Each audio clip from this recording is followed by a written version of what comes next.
Coming up on today's Locked On Big Ten, we've got Jacob Rude from Locked On Hoosiers and Matt Sheehan from Locked On Spartans in to talk about a game that just happened in Iowa upsetting Ohio State and a big game coming up tomorrow, Michigan and Michigan State on the hardwood.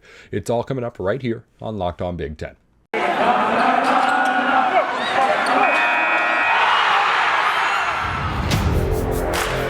You are Locked On Big Ten, your daily podcast on the Big Ten Conference. Part of the Locked On Podcast Network. Your team every day.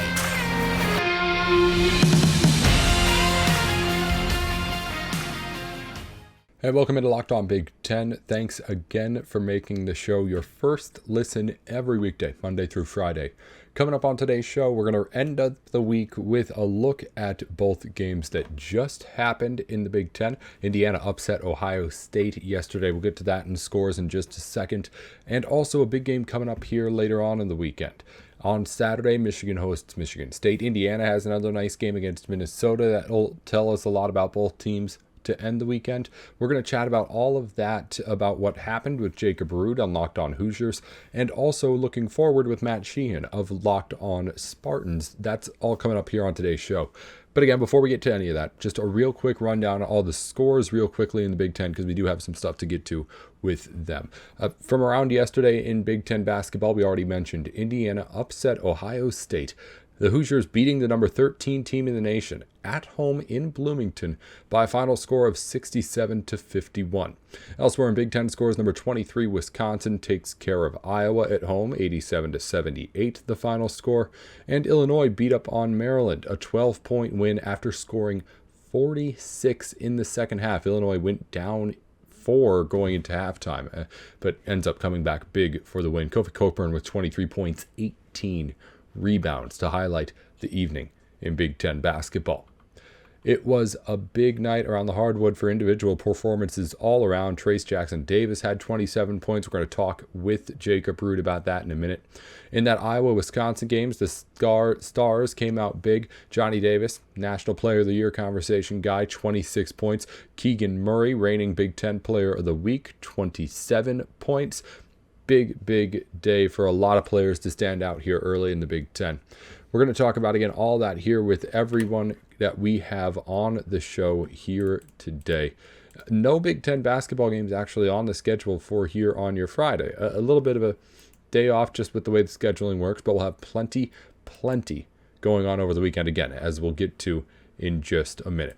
Before we start off with Jacob Rude of Locked On Hoosiers, we do have for you some scores on the women's side as well. Number 10 Maryland beat up on Penn State 106-78. Iowa lost. The number 22 team in the country at home fell to Northwestern. Wildcats now 10-3, 2-0 in the Big Ten after the 77-69 win. Minnesota beat Rutgers in a low-scoring affair, 62-49 the final in that one. Rutgers scored just 8 points in the fourth. And finally, Ohio State beat Illinois at home on the women's side, 90-69 the final score in that matchup. No games on the women's side as well on your Friday. We'll have more coming up here on the games that we will have and the games that, again, occurred yesterday, mainly just that big Indiana upset. That's coming up, a conversation with Jacob Rude of Locked On Hoosiers to talk about that one in just a minute here on Locked On Big Ten. Hey, Big Ten fans, Nate Dickinson here with an incredible app everyone who buys gas, which is just about everyone, needs to know about. It's Get Upside. My listeners are making up to 25 cents per gallon for every gallon of gas every time they fill up. Just download the free Get Upside app in the App Store or Google Play right now and use promo code SCORE to get a bonus 25 cents per gallon on your first fill up. That's up to 50 cents cash back, again, right away. Don't pay full price at the pump anymore. Get cash back with no catch. The cash back gets added right into your account. You can cash out anytime to your bank account, PayPal, or an e-gift card for Amazon or anywhere else. Just download the free Get Upside app and use the promo code SCORE to get up to 50 cents per gallon cash back on your first tank. Again, that's code SCORE for that big discount to start, and more discounts just by using the Get Upside app. BetOnline would like to wish you a happy new betting year as we continue our march to the playoffs and beyond, of course. BetOnline remains the number one spot for all the best sports wagering action for 2022. New year, new updated desktop and mobile website, so sign up and receive your 50% welcome bonus on your first deposit. Just use our promo code LOCKEDON to get started. From football, basketball, hockey, boxing, UFC, right into your favorite Vegas casino games as well. Don't wait to take advantage of the amazing offers available for 2022. BetOnline is the fastest and easiest way to wager on all your favorite sports. BetOnline, where the game starts. Welcome back into Locked On Big Ten. Everything you need to know about the conference every day of the week, Monday through Friday. I'm in with Jacob Rude, host of Locked On Hoosiers. We're talking to him and brought in Jacob today because Indiana picked up a big win on the basketball court yesterday, knocking off Ohio State, and not just beating Ohio State, Jacob, but beating the Buckeyes pretty convincingly down there in Bloomington. What were your initial takeaways before I get into anything I have to ask just about what was, again, a 16-point win, 67-51. Hoosiers improved to 11-3. Yeah, this was the Trace Jackson Davis game, more or less. He was absolutely dominant on both ends of the floor. Looked like the All-American that a lot of IU fans have thought he was, kind of did it on a little bit more of a national stage on Thursday. But yeah, 27 points, 12 rebounds, but he had 5 blocks as well. He was able to protect the rim, and then him and Race Thompson combined to hold EJ Liddell to just 3 of 12 shooting. He had 11 points, but 4 of those were at the free throw line, had a couple turnovers. I believe he was 1 of 6 in the second half. So this was a close game until the final about 4 or 5 minutes. Hoosiers really pulled away, which was them kind of learning on their past failures. That Wisconsin game earlier in the season, where they let a huge lead get away. This time they kind of put their foot down and pulled away in the end, as you said, and won pretty easily by the end of it. Definitely a sign of maturity from that team, from Mike Woodson. Jacob, I'll talk about some of the scoring performances you mentioned. Trace Jackson Davis was outstanding, but the thing that stuck out to me first was Wisconsin shooting just 30.8% from the floor as a team. Nobody on the Buckeyes gets more, or I'm sorry, Ohio State. I don't know why I said Wisconsin a second ago. Nobody on the Buckeyes gets more than 13 points for the entire roster. That was Malachi Branham, the reigning Big Ten freshman of the week. But what do you think that Indiana did so well against Ohio State in particular here? And did you learn anything, I think, about what this defense can do just as a whole going forward from that strong performance with what it was able to do, just, again, shutting down Ohio State shooting? Yeah, I mean, this defense has been spectacular all season. The difference was earlier in the season, you were doing it against Northern Illinois and Marshall. And now we're kind of finding out that it has translated to the Big Ten play, at least early on. The defense has never really been the problem in IU's kind of struggles in Big Ten play so far. It's been the offense. But, yeah, the defense on Thursday was incredible. They've been the best team in the country in 2-point percentage defending it. They have been an above average team in defending the 3-pointer. And I think a lot of it just stemmed from them being able to shut down EJ Liddell early on. Didn't let anybody else really get going, didn't let anybody get in a rhythm. And a lot of Ohio State's baskets in that second half were kind of long range 3-pointers that there were a couple different times they kind of threw in long range 3-pointers at the end of the shot clock. So even some of the makes they were getting in the second half were ones they really had to work hard for, or ones they just kind of had to throw up in desperation. But I think the biggest thing that we're just kind of learning about this IU team is that this defense, it's been really good since the beginning of the season, does kind of translate to Big Ten play. And if nothing else, it's going to keep the Hoosiers in pretty much every game they play. It's just a matter of if their offense can follow suit and put up enough points. And that'll be huge, obviously, not just having the ability on defense, but kind of getting some confirmation here against a really good team that it does translate and that you can kind of execute the way you want to. You mentioned Liddell ended up with 11 points, but it was on 12 shots. Branham's 13 were on 13 shots as well. So far from efficient from the Ohio State side. Back on the Indiana side, you mentioned Trace Jackson Davis took over this one. 27 points on only 17 shots on his end. All of them come from inside the arc as he continues to dominate driving in. When you look at him, we've talked about Trace Jackson Davis before. He was outstanding last season. Is there anything in particular that you feel like he's added to his game, or is it just him doing what he does to that extra magnitude with that extra year of experience that just pushes him over the top even further? He was over the top last year. Yeah, I mean, honestly, the biggest thing he's added to his game isn't on the offensive end. It's just that defensive ability that he's now, honestly, I think, and one of the best rim protectors in the country. He's kind of committed to what Mike Woodson said on the defensive end, and it's all their kind of performance on that end has all stemmed from him just being that committed to it. But when you look offensively, there's just like a calmness with him, a composure from kind of, as you said, that extra year of experience where he never gets hurried up. They try to double him, and he knows where the pass needs to go. He knows where the double's coming from. And it's been a matter of kind of the other guys around him learning when to cut, where to be when he's doubled, things like that. And last night was an example of that where he only finished with 2 assists, but there was a lot of hockey assists. If you look at the stat sheet, there was IU had 14 assists and nobody had more than 4. There's a lot of guys finishing with assists just from moving the ball around and things like that. So it's really been a matter of playing through him, which they haven't always done at the end of games. And he had a quote after the game that he said Ohio State just kept throwing bigs at him and he just kept out hustling them. He was dominant. He's incredible. He has such an array of post moves that he can counter pretty much anything, any way a defense kind of defends him, I guess. He's remarkable. We keep talking on the show after every game how great Trace Jackson Davis is, and it's repetitive, but I mean, earnestly, he's playing at an All-American level this season. He is more than a couple Big Ten players playing at an All-American level to start off the year, but we've got plenty of time to talk about all of that. Jacob, before we let you go, this Indiana team lost to Penn State at home just a few days ago before blowing out Ohio State. I mean, it was 2 entirely different games. I mean, literally, but also just in the way they were played. So it could kind of go a lot of ways with this. But what do you think was the biggest difference between those 2 matchups, again, at 3 days apart? Yeah, it's really weird because I ultimately think it's going to be hard for IU to play worse than they did against Penn State, but it's going to be hard for them to play better than they did against Ohio State. So that those 2 games came 4 days apart, basically. I'm not entirely sure what to make of it. The biggest difference was really on that offensive end. Just the movement and the way that they were creating looks. That was the big talking point after that Penn State game.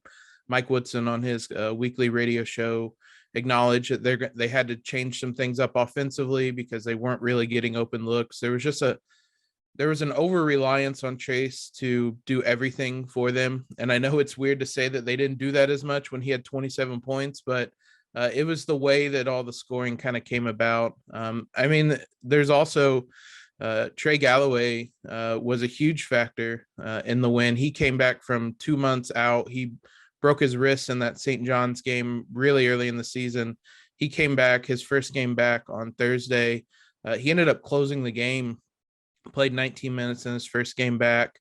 And he kind of typified what the Hoosiers were doing offensively, just making the extra pass, driving, kicking, being in the right spot. And I thought that was the difference. So ultimately, I don't think IU is as bad as they were against Penn State. They're not as good.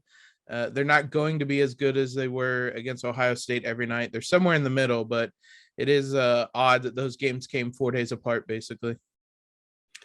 Jacob Rude with Locked On Hoosiers. He's with Indiana News every single day of the week over on the Locked On Hoosiers podcast, Monday through Friday. Once you're done listening here to Locked On Big Ten, it's your first listen. Be sure to make your second Locked On Hoosiers if you need to stay up to date with everything going on down in Bloomington. Jacob, before we let you go again, remind people where they can get a hold of everything you're up to. Yeah, we are on Twitter at @LO_Hoosiers, on Instagram at Locked On Hoosiers, and you can follow me if you want on Twitter at Jacob Rude. That's Jacob Rude again. Locked On Hoosiers is every weekday, just like we do it here. He's in to help us talk about that Indiana upset over Ohio State, and we'll be back in whenever we need to chat Hoosiers again as well. Looking forward to whenever that is, Jacob. I'm sure we'll talk to you soon. Yep. Awesome. Anytime. Well, it's the new year, and that means New Year's resolutions. And if yours involve fitness, Built Bar is the place you need to be. It's protein bars that can also kind of satisfy that sweet tooth you have too, while having less than 200 calories in all their bars, less than 150 in most of them. Built Bars also have 100% dark chocolate as well. I don't know how they do it, but you read down the nutrition facts list on the back and you just see it line by line. All the stuff you want, none of the stuff you don't. Less than 5 net grams of carbs and sugars, while also not giving you any calories and not giving you any of that stuff that tastes like gravel, honestly, out of other protein and granola bars. Again, Built Bar tastes like a candy bar. It looks like a candy bar. When you pull it out of the package, you're probably going to think it is a candy bar if you didn't know any better. Go ahead and try out the product on the site. They've got new flavors coming out all the time. And again, you use our code LOCKED15 at built.com for that 15% off your first order. Again, it's LOCKED15 at built.com for 15% off when you order at Built Bar. You're listening in again to Locked On Big Ten. Now joining us here on the program, Matt Sheehan of Locked On Spartans. He's with us once a week and every weekday on Locked On Spartans too. Again, we're going to talk basketball with you here. We had Jacob Root on a second ago to break down the Indiana win over Ohio State yesterday on the hardwood. Now we're going to get a look into the weekend with Matt here, and we'll start with a big game for Michigan State on the road, facing off against Michigan in Ann Arbor. Always a tough place to play, but of course, as we know, Spartans, at least right now, are looking like the much more formidable team than what the Wolverines have. But you know there's plenty of talent out there on that Michigan roster as well, Matt. Give us just a quick helicopter overview of what you think about this game here as we get started in Big Ten basketball season. Yeah, so us State fans, we are split up into two different camps right now of thought heading into this game. Half of the camp is, okay, we're on an 8-game win streak. We're rolling right now. Michigan is looking awful right now. Like, they're not even in the tournament right now, per the latest Joe Lunardi's bracketology. Like, we can go in there and break their spirit for the rest of the season. The other half, which is the camp I'm in, because you know me, I'm a nervous Nilly. I like to panic a lot. Is that, okay, while that's a 7-6 Michigan team, some of the most recent losses, I will say, have some caveats to it. Like that Rutgers loss, okay, they're losing 4 players.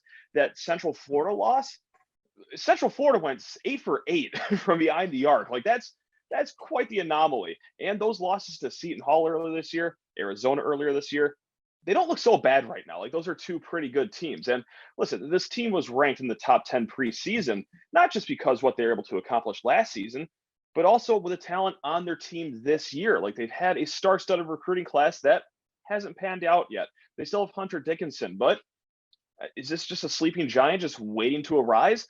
What better time to do it than when you're super desperate, super hungry for a win in front of a home crowd against your rival? So yeah, hey, MSU fans, we have every right to feel great about this game. But for also everything I just said, I won't be sleeping tonight, Nate. I will not be sleeping tonight. Yeah, I'm with you there. It looks like Michigan is struggling, but I do think that if there was a game for this team to come out on, you make a good point. This would be one of those games to This try is the one. and do it, right? Yeah. So as you start to just look at more of the on the court stuff, you talked a lot about the what ifs of like, what is this with Hunter Dickinson right now? What is this with this freshman class with Michigan? Obviously, you're not the guy looking at him every single game in and out, but as you kind of look into this matchup, what do you think is it that's gone wrong most with these Wolverines to start the season? We've talked with Isaiah Hole a lot about this, but honestly, we've had to spend a lot of time talking football with Isaiah over the last few weeks too. So we haven't gotten too much of what this basketball team's doing. Yeah, so I had a guest on yesterday's show. His name's Dave Klein. He runs the website SpartanHoops.com, and he put it best. It's that Michigan defensively are not matching up well against other teams' wing players, or their wing star players, rather. Because you look at the box scores or just watch the games yourself, and you can see that, okay, someone's always going nuclear against Michigan, it seems like. And it always seems to be a player that plays either the 2, the 3, or sometimes the 4. So with Michigan State, you got Max Christie, who has, knock on wood, has found his shot the last few games. Gabe Brown, he's playing incredible. Malik Hall, when he gets in there and starts playing the 4, that might be the difference of the game right there. Because, yeah, the most obvious one-on-one matchup is, and it's obvious for a good reason, is Hunter Dickinson versus Marcus Bingham. Like that a lot of the game's going to be predicated on that. But also, I mean, just to touch them all 5 positions, that point guard battle is going to be interesting too. If Eli Brooks can get anything going against Tyson Walker, who's a pretty good defender himself, like that's going to be big as well. So yeah, obviously every single individual matchup is going to matter for this game tomorrow, but yeah, it might come down to, can they even stop bleeding against the wings they go up against? Mm-hmm.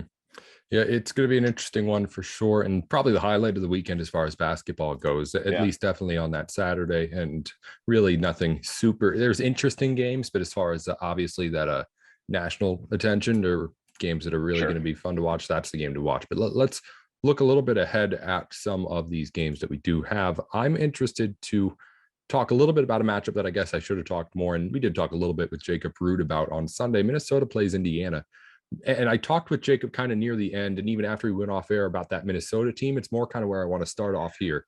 I know a little bit about this team just because I was, again, doing that Gopher show for a while this roster was being constructed. But a guy like, Jacob Root follows Big Ten basketball to an extent. He wasn't aware at all, really, just how bad this situation was with the players that Minnesota lost from last season. He's also pretty new to the Locked On Hoosiers show too. But anyway, just with what we have here with these Gophers, this is a team that wasn't expected. It has zero expectation. This is what I was saying when this was all happening.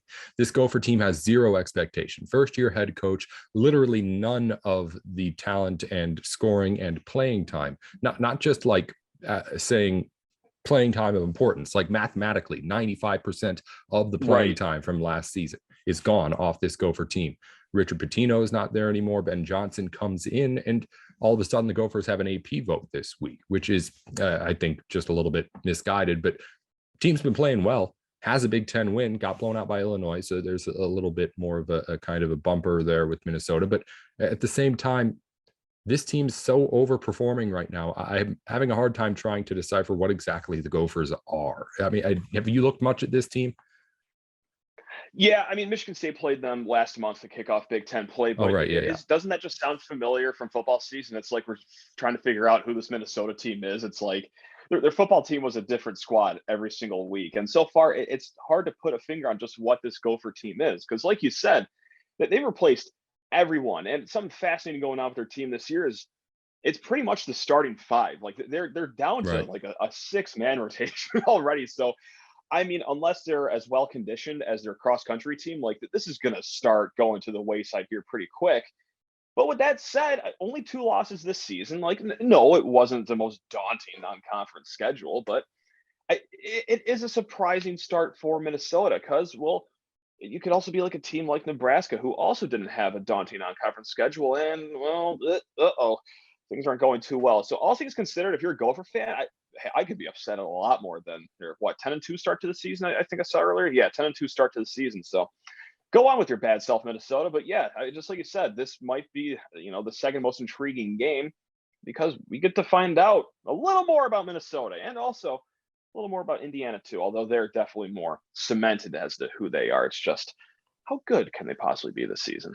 Yeah. We've seen teams play as short as Minnesota before. We've seen teams play with as many new faces as Minnesota has had before. But to do both of those things is going to be a tall task. I don't think nobody ever really does either of them and can be a true contender. But we've seen plenty of teams be able to fight and claw their way into a point where they're safely in the NCAA tournament by Selection Sunday with this kind of a squad. So if Minnesota can do it, it'll be biggest surprise of the Big Ten season, probably, if you're just looking at like from beginning to end, except for maybe Michigan not making the tournament if that ends up happening. But where it goes right now, it's easily the most impressive start of the season, just based on where Minnesota we thought had started. Apparently we were a little bit wrong with just how far along that team had gone and what Ben Johnson had been able to do there. But again, it's just, you ask me, Saturday's that game you want to watch, Michigan State. On Sunday, I'm most interested in watching Minnesota play Indiana, although, of course,